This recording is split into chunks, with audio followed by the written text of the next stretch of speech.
The closest thing to a win for the Seahawks in the bye week, the 2020 World Series is set, and just how good can DK Metcalf be? Let's take it around the sound.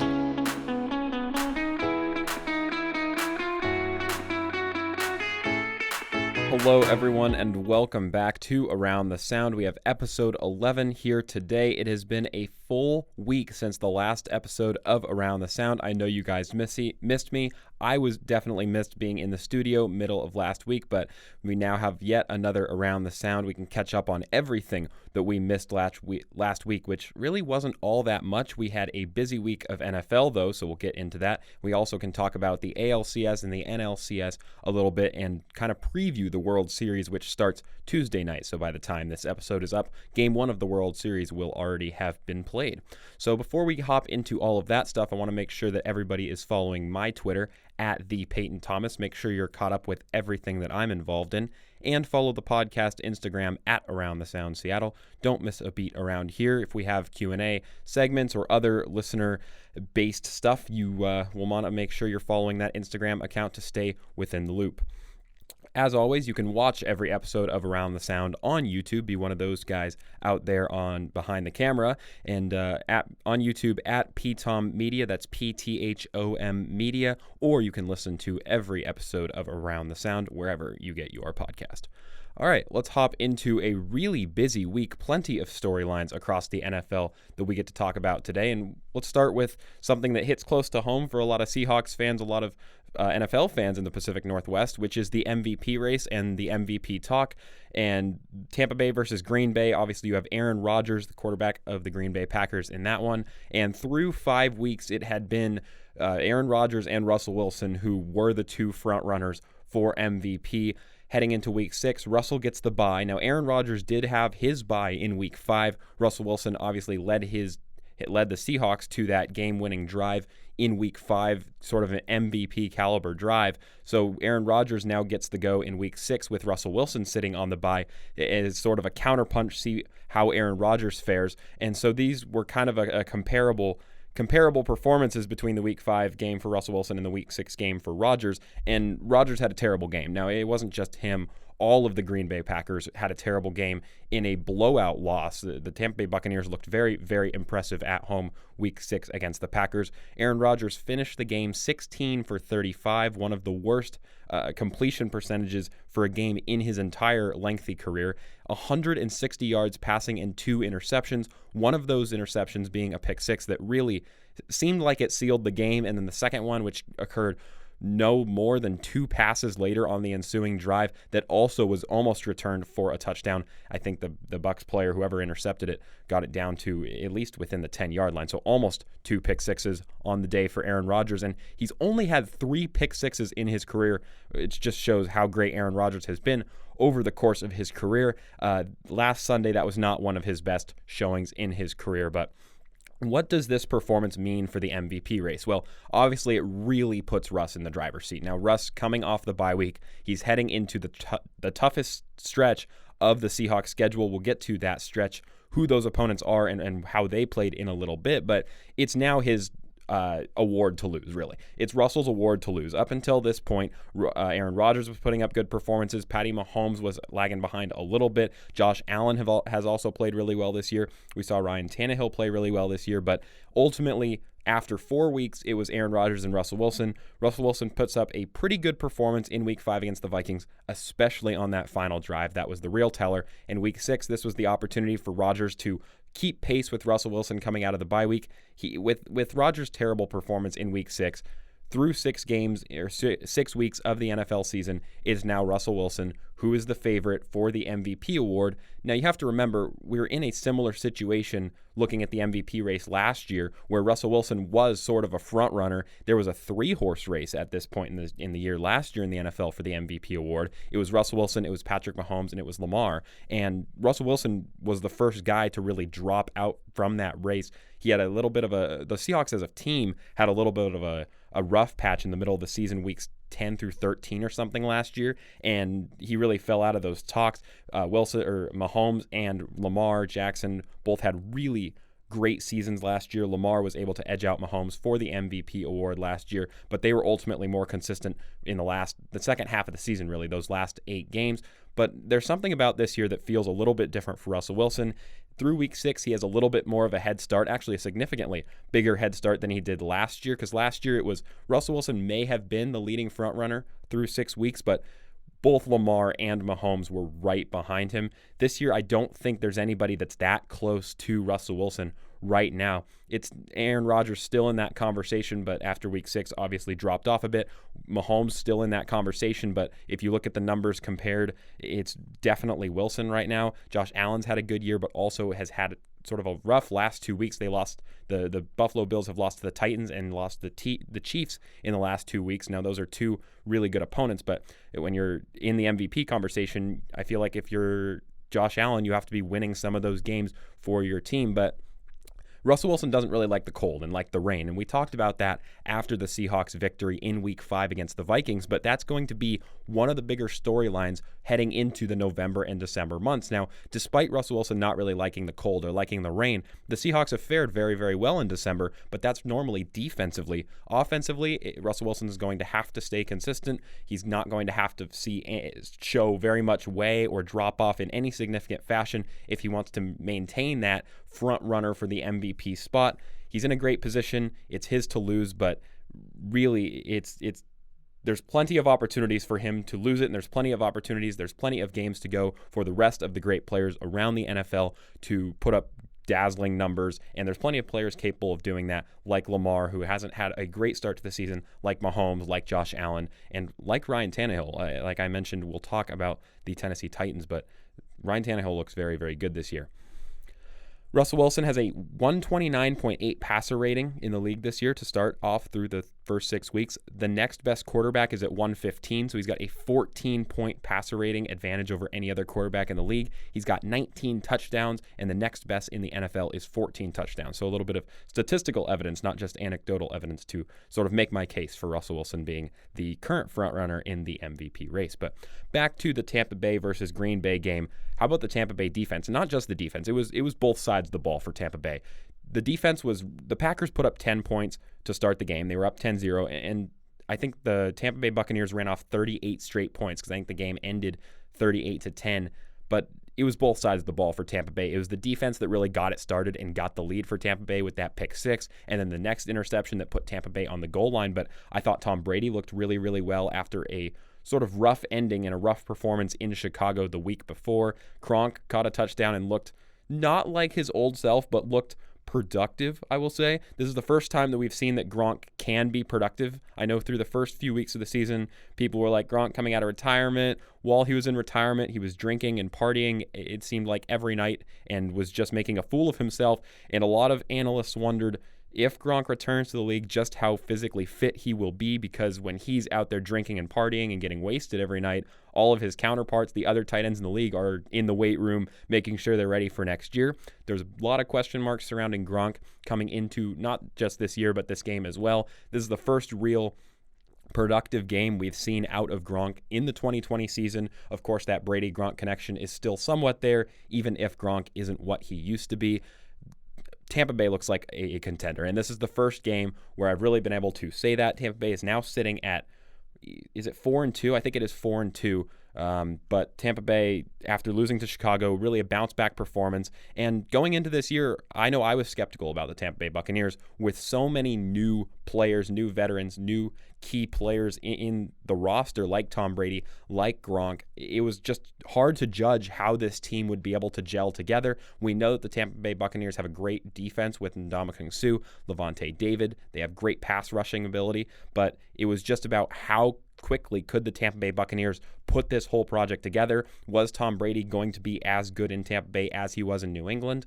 And with the Saints being relatively mediocre in the past few weeks, this opens the door for Tampa Bay to try to take the NFC South. I don't think the Panthers, while they are underrated, I don't think the Panthers are going to be challenging for that division title. And of course, the Falcons are in a really rough spot. They did pick up their first win this week to advance to 1-5, but of course the Falcons are not going to be competing for that NFC South division title either. So after this game, after Green Bay goes down and takes its first loss, there are 3 undefeated teams that remain in the NFL, only one in the NFC, and that team being the 5-0 Seattle Seahawks. In the AFC, you have both Pittsburgh and Tennessee. Both look like very, very good teams. Those 2 teams, Pittsburgh Steelers and the Tennessee Titans, will play each other next week. Should be the game of the week by far. This week, Tennessee and Houston had a thriller that went to overtime. Like I mentioned in the start of the episode, Tannehill looks really, really good. The Tennessee Titans look pretty good. The defense looks a little bit leaky, but man, Derrick Henry is just a really tough guy to bring down. A.J. Brown is back for the Tennessee Titans, and the passing game looks really, really strong over there. Pittsburgh blew out the Browns, the 4-1 Browns, I should say. Heading into Week 6, this looked like one of the best games that they were going to have on Sunday, the NFL. That being said, the 4-1 Pittsburgh Steelers, the 4-0? Is it 4-0? 4-0, 5-0 Pittsburgh Steelers against the 4-1 Browns were on the schedule. And on paper, it looked like somewhat of a close matchup, but historically, the Steelers have always been able to dominate the Browns, and we saw that yet again. The Browns looked a little bit fake in this game. Now, Chubb is out to injury, but you think with Kareem Hunt being the backup running back there in Cleveland that he would have been able to pick up a little bit more of the slack. Baker Mayfield was benched later in the game for Case Keenum. Overall, a really ugly performance from the Browns that makes it look like they're still not a real contender in the AFC or not going to get very far, even if they do reach the playoffs this year, which at this point, the Browns are 4-2. They're only they're 2 games above 500, but if you have one of those results flip, they could be just a mediocre 3-3 team. It'll be interesting to see how the Browns kind of recover from this loss in the next few weeks, whether they can make a playoff push. Remember, they're in the same division as the Pittsburgh Steelers, who they now don't have the tiebreaker against. Also, the Ravens, who are a pretty good football team over there with Lamar, too. It'll be interesting to see if the Browns can try to make a playoff push in the middle of the season or heading down the stretch. Talk about one of the greatest, most anticipated matchups of the week, which was Monday afternoon football. The Bills and Chiefs were, due to COVID-19, that game was postponed to Monday afternoon. It was a weird 2 p.m. Pacific kickoff time, 5 p.m. Eastern. It was played before the actual Monday Night Football game, but this game was a lot better than the Monday Night Football game. The Monday Night Football game included a Cowboys team that just got run over by the Arizona Cardinals. But between the Bills and the Chiefs, this was supposed to be a great matchup, and it was Josh Allen versus Patrick Mahomes. Now, a funny little tidbit that I got from watching this game, during the broadcast, during the game, there was both quarterbacks were missing a few throws. Now, the weather was terrible in Buffalo. You could tell because when the camera panned over to Andy Reid and his massive face shield, there was water and droplets all over the face shield. So it wasn't great weather up in Buffalo, but it was funny because both quarterbacks were missing a few throws during the game. Now, it was probably due to weather. They're both very good quarterbacks, but it felt like every time Josh Allen would miss a throw, the commentators were all over him about how Josh Allen's accuracy is his biggest weakness and his number one question mark into being the number one thing keeping him from being an elite quarterback is that accuracy on throws downfield. And then when Mahomes would miss a pass, the commentators were like, oh, well, it must be the weather that's factoring into that throw 100% of the time. I just found it a little bit funny how differently the media was treating Josh Allen's miscues to Patrick Mahomes' miscues, because they looked pretty similar to me, and I think the weather played a very similar factor in both of those miscues from both of those quarterbacks. I still think that the Buffalo Bills coming up for the Seahawks in Week 8 will be a very tough matchup. The Chiefs did sign Le'Veon Bell this past week, and as if the Chiefs needed more offensive playmakers, before they got Clyde Edwards-Helaire in the draft, everybody said this Chiefs offense was extremely potent and had enough playmakers between Kelsey, between Tyreek Hill, between Watkins, but now they add Clyde Edwards-Helaire in the draft, who's been really great to start this year as a rookie, and they signed Le'Veon Bell, who the Jets dropped, and the Jets are easily the worst team in the league, getting shut out by the Dolphins this week. But the Jets released Le'Veon Bell. Adam Gase got into some sort of altercation with Le'Veon Bell, and Bell gets picked up by the Chiefs, a Super Bowl contender. I'm not sure how many snaps Bell will get. He was not available for this game in Week 6 for the Chiefs, but he should be available for the next game for the Kansas City Chiefs. It'll be interesting to see how Kansas City decide to use him in their offense, how many snaps he'll get per game.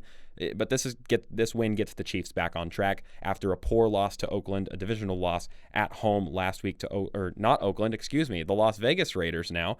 But after that poor showing last week, really a bounce back win against a good Bills team, and the Chiefs are back on track. The Bills have now dropped 2 straight. They lost to the Tennessee Titans, who are still undefeated last week. They lost against the Chiefs this week. And I mean, those are the types of teams you need to beat. Josh Allen, if he wants to be an elite quarterback, if he wants to be in the MVP conversation, those are the types of games where he has to have a big fourth quarter drive to put his team back in it or put his team in the lead. I'm not sure if Josh Allen has that ability quite yet, but he has looked relatively good this year, and that's yet another reason why that Buffalo game should be circled on the Seahawks calendars as one of the toughest ones this year.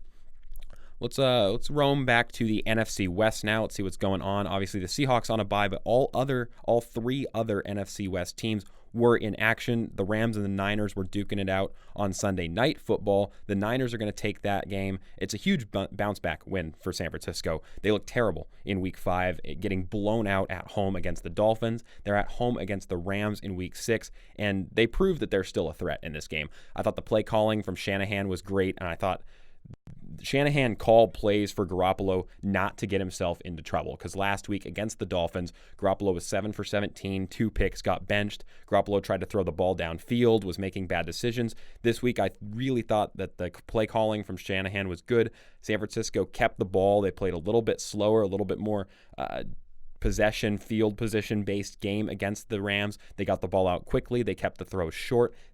Kyle Shanahan kept throws that he knew Jimmy Garoppolo could make. He let Jimmy Garoppolo manage the game a little bit better, not kind of get out of his comfort zone like he did against the Dolphins, which led to the Dolphins drubbing the 49ers last week. But the Rams looked really mediocre in this game. Jared Goff looked no better than your average NFL quarterback. And the defense, Aaron Donald didn't really make any huge plays. The rest of the Rams defense didn't make any huge plays. And ultimately, the San Francisco 49ers were able to edge past the Los Angeles Rams. I'm forgetting what cities each of these new teams are playing in with all of the recent relocations, although the Rams moving to LA wasn't all that recent. But the Arizona Cardinals wiped the Cowboys on Monday Night Football. Zeke seemed to love giving the ball away. He had a couple of fumbles in the game. Kyler Murray looked really good, and of course, the Arizona Cardinals are the next opponent on the schedule for the Seahawks. Kyler Murray looks like a very dynamic quarterback, but you have to remember this Arizona Cardinals team is not complete. They have plenty of holes around this roster. The O-line for Arizona is still a real problem. Kyler Murray running for his life all over the place, so it will be an interesting test to see the Seahawks D-line, who's really been looking for a step up as far as pass rushing and run stopping goes, against a really poor work-in-progress Arizona O-line. But sitting behind that O-line is an ex-baseball player, somebody who's sub 6 foot, smaller guy, a little bit like what Russell Wilson was when he entered the league, a small, squirrely quarterback who knows how to slide because he played baseball and can get out of the pocket at any moment. So it'll be interesting to watch the Seahawks defensive line not only get pressure with the pass rush, but also try to contain Kyler Murray, keep him from being able to escape the pocket and make those plays on the run, those plays that he's capable of making with his feet. The secondary for the Arizona Cardinals outside of Budda Baker is still really young and a little bit inexperienced. Now they do have Patrick Peterson, but he's getting up there in age certainly. But they're also missing Chandler Jones, one of their best pass rushers, if not the best pass rusher on the Arizona Cardinals. Chandler Jones out for the year with some sort of bicep injury. He went out in week 4 or 5. Without him, the Arizona Cardinals pass rush looks completely different. That front 7 for the Arizona Cardinals still looks completely different, and it'll be interesting to see that Arizona pass rush go up against the Seahawks O-line next week. So with the results after this game, the Seahawks now have a game-and-a-half advantage on any other team in the division. Of course, the Seahawks sitting undefeated at 5-0. Both the Rams and the Cardinals are sitting at 4-2, and the Niners improved to 3-3. The upcoming schedule for the Seahawks, now I know we mentioned this at the start of the episode, but as it goes on the schedule, you have Arizona next. At Arizona, you have at home against San Francisco. You have in Buffalo, so apologies for saying that Buffalo game was week 8. That's week 9. At Buffalo, then at home against LA, the Rams, and then at home against the Cardinals. So you play all 3 NFC West opponents. You play Arizona twice, and then you play the Buffalo Bills. Now, none of those 5 teams have a negative record after the San Francisco 49ers improved back to 3-3 at 500. All 5 of those teams are 3-3 or better. All of them have positive records at 4-2, except for the Niners at 3-3. But all of these teams look real. They all have at least one good win attached to their resume throughout the course of the year, except for maybe LA. LA did play. The Rams played all 4 NFC East teams, and I'm not sure if all of those NFC East teams are very good, but all of these teams have had great moments in their season and have very dynamic, explosive parts of their roster that can really damage the Seahawks. And this is going to be the defining part of the year for the Seattle Seahawks team and for Russell Wilson's MVP campaign. Going through this game, the weather's starting to get colder. You're going to get into those divisional matchups where you know the other side very well. Of course, you play all the other teams in your division twice each year, so you've seen these guys last year. You know a lot of the players on their roster. You know how they play. The Seahawks have struggled with teams like the Rams in the past. They've struggled with Arizona at times in the past, and they've struggled with Jimmy Garoppolo and the San Francisco 49ers last year. Of course, that's not quite the same roster with the injury problems that San Francisco has sustained this year. But like we saw last week, San Francisco 49ers still a really real team after beating the Rams on Sunday Night Football. Going through this 5-game stretch, it's probably going to be 3-2 or 4-1 for the Seahawks, but if you can make sure that it's at least a 3-win stretch, 3 out of 5 or 4 out of 5, you're sitting at 8-2 or 9-1, and that's a pretty good start to the season. I think 10 weeks in, if you're looking back at the teams that you've played and you're sitting at 8-2 or 9-1, I think that's a perfectly realistic goal for the Seahawks teams, this Seahawks team in the next 5 games, and I think it would be an achievable goal that Pete Carroll and his guys will be looking ahead for. Let's shift into some baseball news now. Of course, the Mariners done with their season, but the World Series for 2020 is set between the Los Angeles Dodgers and the Tampa Bay Rays. This is the ultimate small market baseball versus big market baseball matchup. If you haven't read or seen Moneyball, go read it or watch it. It's one of the best books. I mean, the book's better than the movie, but it's one of the best baseball stories about how small market teams, in this case the Oakland Athletics, try to compete with the big market teams like the Dodgers or like the Yankees or like the Cubs. And I mean, Tampa Bay has a fraction of the salary that the Los Angeles Dodgers have available to them. And in recent years, the MLB, you have to remember, isn't built quite like the NFL. It's not built for parity. The NFL has so many rules, so much salary cap, and so many things in place to make sure that every team can't get too powerful. There's not too many dynasties. Every team can be competitive in 1 or 2 years with the draft picks and the way the league's set up. Baseball's not quite set up the same way. You have teams like the Yankees that have enough money each year to compete for a World Series, and then you have teams like the Oakland A's, you have the Kansas City Royals, Tampa Bay Rays, a bunch of smaller market teams that really have to pick their moments to compete. They have to buy young and buy cheap and try to develop those players, go on a run, and then once you get on a run, you don't have enough money to pay all of those guys, so you have to let a bunch of them go and start the process all over again. The Yankees, they have enough money where they can just buy big, spend big each year and try to compete. Now, they haven't done a very good job of acquiring that talent to compete in recent years. They've been knocked out of the playoffs almost every year. I don't think they've made a World Series in the last decade or so. But the Tampa Bay Rays, really, really impressive to get up to this point with the amount of salary leeway that they had at the start of the year. They're a team, Tampa Bay, that doesn't really have any weaknesses. They did a great job of going out and acquiring talent. They have an ex-Mariner in Mike Zunino behind the plate who's been great ever since he left Seattle, which is a trend that we tend to see with a lot of Mariners who leave Seattle, ex-Mariners who leave Seattle. But Tampa Bay looks real. I mean, Randy Arozarena, somebody that you've probably never heard of before the 2020 baseball playoffs started, has been really, really fun to watch, been hitting the casing off the baseball in every single series that the Tampa Bay Rays have played, has hit an insane amount of home runs in the 2020 MLB playoffs. Los Angeles Dodgers, of course, down 2-0 to the Braves in the NLCS, down 3-1 to the Braves in the NLCS, win the last 3 games, win 4 out of the last 5 games of that series to take it in Game 7. Both of those teams actually won in Game 7, but to get here, Tampa Bay beat the Toronto Blue Jays, they beat the New York Yankees in the NLDS, and then they beat Houston in the NLCS, and that was ALCS, ALDS, ALCS, but that was a wild ALCS this year between Tampa Bay and Houston. Of course, the Astros, coming off of that cheating scandal, are the most hated team in baseball right now by most baseball fans. Tampa Bay Rays get up to that 3-0 series lead have the ability or the chance to sweep the Houston Astros in Game 4.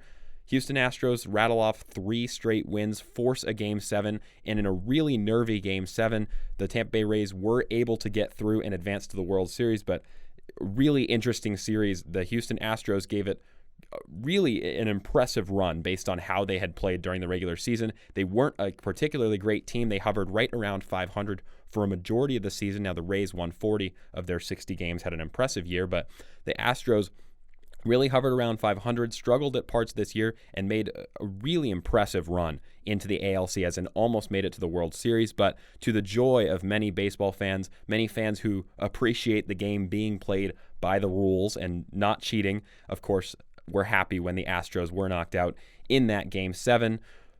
Going into the World Series, I think the Rays are a little bit out of gas, though. If you look at the way that ALCS unraveled, they had a really strong start to that series, of course, winning games 1 through 3. And then after that, it looked like the Rays kind of ran out of gas. It looked like the pitching was just lacking a little bit of heat. It looked like the hitters just fell a little bit cold. And the Rays ultimately looked like they were kind of done. And yeah, they won Game 7. They got a rebound, but heading into the World Series, the Dodgers have a bunch of momentum coming off of course, 3 straight wins in Game 5, 6, and 7 of the NLCS to beat the Braves, coming back from that 3-1 deficit.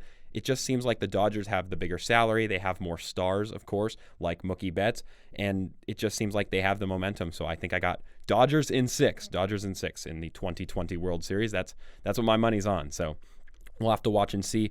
The 2020 MLB playoffs have been really, really fun to watch. Of course, 16 teams making it in the playoffs, none of those teams being named the Seattle Mariners. But since the beginning of the 2020 MLB playoffs, it's been really fun and entertaining to watch how all of this has unraveled until we have ultimately reached a pennant for both the Los Angeles Dodgers and the Tampa Bay Rays. We'll see who can be a World Series champion this year. Let's shift into a little bit of Sounders news with Raul Ruidiaz. Ruidiaz has been plenty active on social media about his progress past COVID-19. He did test positive for COVID-19 last week, but he seems to be fine and recovering. He's currently in isolation in Lima. Following his 10-day isolation, he'll fly back to Seattle, where he'll go through an MLS medical, all of their protocols.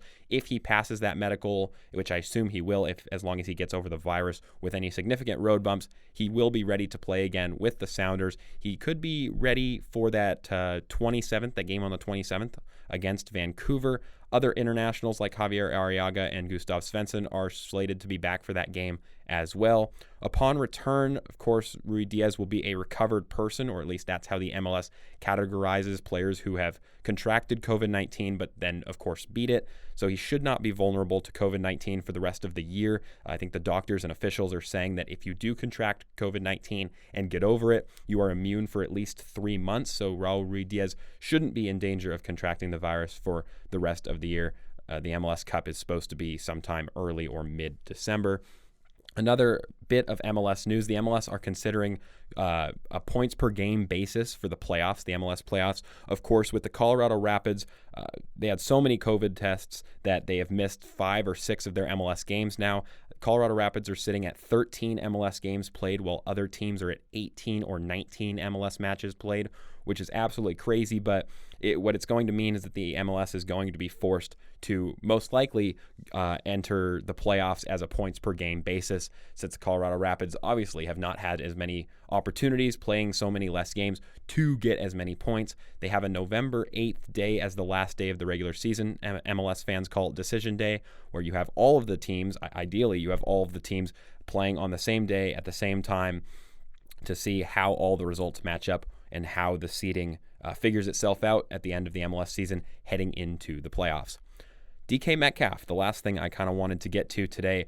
Russ's connection with DK Metcalf is on point this year, and I think Russ mentioned a little bit how he thinks DK Metcalf could be in that conversation as a receiver who might be the greatest of all time at the end of his career. I know Week 5 against the Vikings, after DK Metcalf caught the game-winning touchdown, Sunday Night Football, they made a comparison between DK Metcalf and he was like Jerry Rice out there. And so I kind of asked the question to myself, what is the ceiling for DK Metcalf? And so I pulled up a little bit of stats, and I want to compare him to 1 or 2 guys that he's been compared to in the past, and Jerry Rice, of course, who he was just recently compared with. on Sunday Night Football. And so I'm curious, what is DK Metcalf's ceiling? We can't really know, but it was a little bit fun looking at the statistics between DK Metcalf and a few of these guys. And the first guy I want to compare him to is Julio Jones. I mean, they were similar rookies. We'll go through the rookie stats in a minute. They had very similar rookie seasons. Both made a big jump in their production in their second year, their sophomore season, and both of these guys are physical freaks. They play the position in a similar way. Julio Jones is 6'4". I think DK Metcalf's close to that, 6'3" or 6'4". They both are extremely fast for how tall they are. They shove defenders off, are willing to use their body in a way that can shove defensive backs off in order to make crazy catches. So in Metcalf's rookie season, he had 58 catches for 900 yards and 7 touchdowns. Julio Jones in his rookie year, 54 catches for 959 yards and 8 touchdowns. So very, very similar statistics there. Moving on to year 2, Julio Jones finished his sophomore season with 79 catches, almost 1,200 yards at 1,198 and 10 touchdowns. Metcalf already this year through 5 games. Here's Metcalf's stats through 5 games. 22 catches, 496 yards, and 5 touchdowns. Now, he's also averaging 22.5 average yards per catch, which is first in the NFL by a significant margin. Seems like every time Russ throws the ball to DK Metcalf, it is a long bomb. But if you average out those stats for the course of the whole year and kind of what the projected is, what the stats are that DK Metcalf is on track for at the end of this year if he continues the pace that he's at, it would be 70 catches, 1,587 yards, and 16 touchdowns. He's averaging 1 touchdown per game. Now, he really should have 6 touchdowns in the one that he dropped. Well, I don't want to say dropped, but against the Cowboys, of course, running into the goal line, strolling into the goal line that he had poked out from behind as he was sort of showboating into the end zone. But Julio Jones is about 400 yards and 6 touchdowns short when you compare the pace that DK Metcalf is on in his sophomore season and the pace or the stats from Julio Jones's full sophomore season, which is really, really impressive. 400 more yards. DK Metcalf is on pace for 400 more yards and 6 more touchdowns. I don't know if he'll be able to maintain those numbers over the course of the year. Of course, Russ has also put up historic numbers that would be really hard, really difficult to repeat through 5 games, but a little bit of comparable stats. Now, if you look at Jerry Rice's second year, now this was the one that was really fun for me to look up because, of course, I didn't get the opportunity to see Jerry Rice in his second year. 86 catches, 1,570 yards, and 15 touchdowns. DK Metcalf is on pace for 70 catches, almost 1,600 yards, 1,587 yards, and 16 touchdowns. That's only a 1 touchdown, 17-yard difference.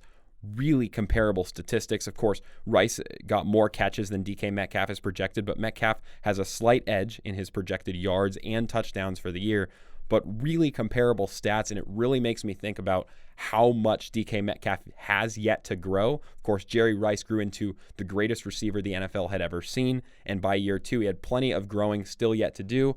And, I mean, DK Metcalf, it hasn't gone completely smoothly for him. Of course, he had that growing pain versus Dallas, dropping it on the 1-yard line or having it punched out at the 1-yard line. He's dropped a few passes, at least in his rookie season, and had 1 or 2 blips in his sophomore season, but it's sort of DK's time as the number 1 receiver in Seattle, and I think there's a fair possibility that Russell Wilson and DK Metcalf, that connection, is the main connection for the Seahawks going forward for the next 8 or 10 years until we see the end of Russell Wilson. If Russell Wilson really loves DK Metcalf as much as he's telling everybody and telling the media that he does, and if DK Metcalf loves Russell Wilson as his quarterback, which I don't see why you wouldn't want Russell Wilson as your quarterback, it really seems like this could be a connection that is established and maintained for years to come. I think the Seahawks are perfectly willing to play both of those guys, considering that their outputs don't drop off by any significant margin.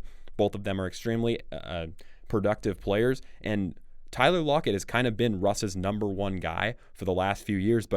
This is nothing against Tyler Lockett, but DK Metcalf, just the jump he's made into year 2, the physical freak that he is, the incredible receiver that he's been to start out year 2, it definitely seems like it's DK's time now to be the number 1 receiver in Seattle, and I think there's a potential for that not changing going forward for a really long time.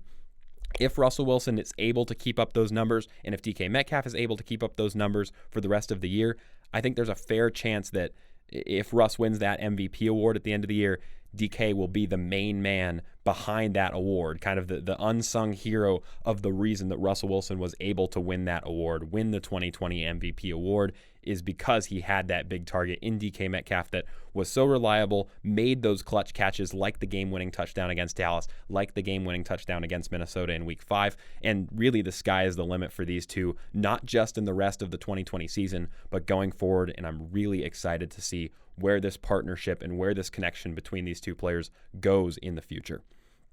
And man, that 3-cone drill at the combine for DK Metcalf is really holding him back from being an elite receiver, of course, now. I'm playing, but of course, coming out of the combine before DK Metcalf was drafted, the big rip was that he didn't do the 3-cone drill fast enough. And so, of course, that's really holding him back from getting all of those yards and being an elite receiver. But that's pretty much all we had to cover today in Around the Sound. It was a good episode. Of course, the Seahawks on bye week, but are back against Arizona next Sunday. We have plenty to talk about later this week. Of course, we have a Sounders Timbers to look forward to on Thursday night. We'll have plenty more to talk about on Saturday on the next edition of Around the Sound, where we will also preview Seahawks and Cardinals in Week 7. Plenty of news, and we should have another Q&A opportunity coming up. It might not be on Saturday, it might be next week, but we do have another Q&A opportunity on the schedule coming up shortly, so make sure you follow at Around the Sound Seattle on Instagram and keep in touch with Around the Sound. If you like the podcast, also tell a friend. Make sure it helps me out. I love it. It expands the listener base, and I think that's all I got, so stay safe, and thanks for listening.